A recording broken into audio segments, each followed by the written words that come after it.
Gotham Knights is set in the Batman universe, and it uses Batman characters, but it's not a Batman game. Since it was first announced a couple of years ago, developer WB Games Montreal has insisted that in its upcoming open-world action RPG, the Caped Crusader is dead.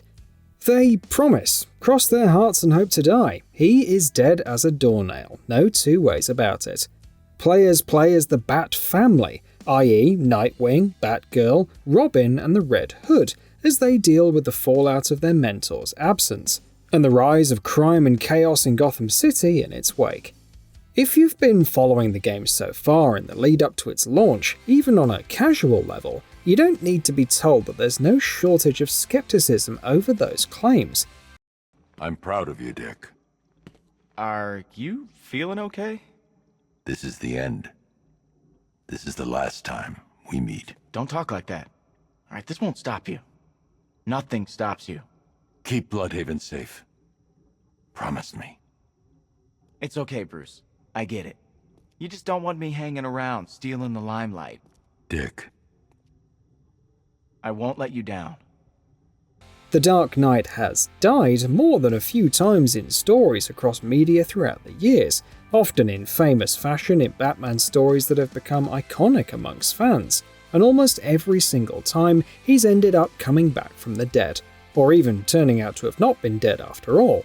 So yeah, when WB Games Montreal tells us that Batman is 100% dead in Gotham Knights, part of us can't help but not believe them, no matter how insistently they stand by their words.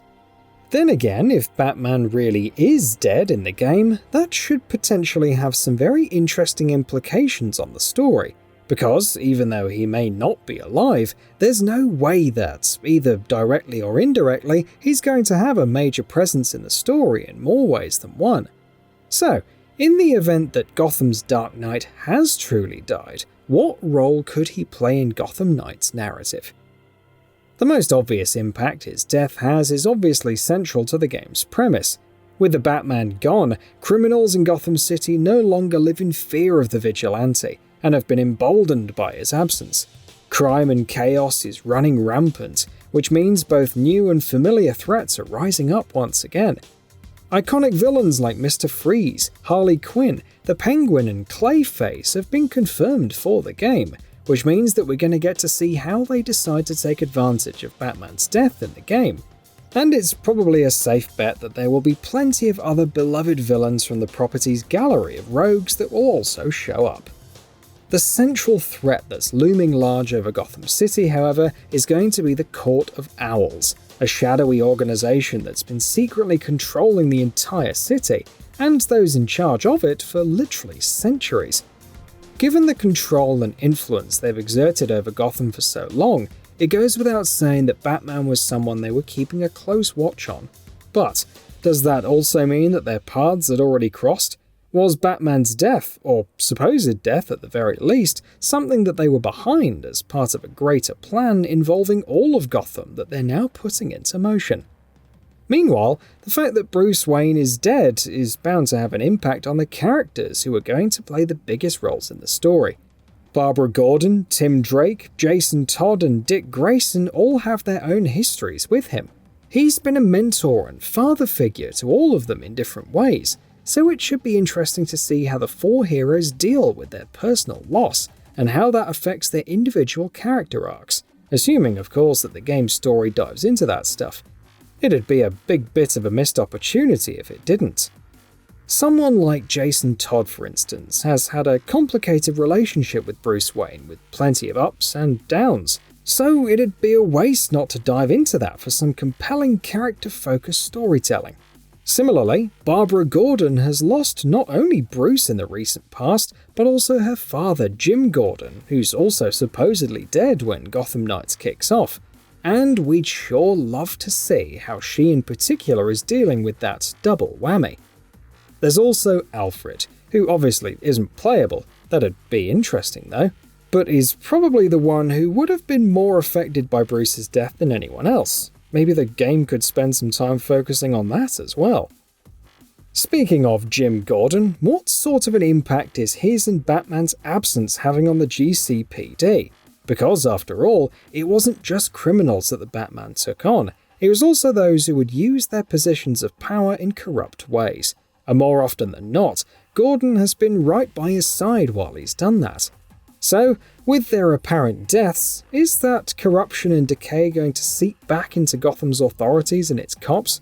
That is the sort of influence that the Court of Owls has been known to exert, after all, so it wouldn't be surprising to see that being a knock-on effect of Batman's death. But, of course, we also have to talk about the very real possibility of the Dark Knight not being dead after all. Maybe he's just disappeared. Maybe he's being held captive by the Court of Owls. In the very first arc that introduced the Court of Owls to the Batman mythos back in 2011, Batman was indeed captured by the villainous group and held in a massive secret maze. Sure, it was only for a week, and him being dead wasn't something that the story played up to any significant degree, but we may very well see Gotham Knights taking that arc and putting its own spin on it. There's also the chance that Batman is dead when Gotham Knights begins, but will be back before the game ends.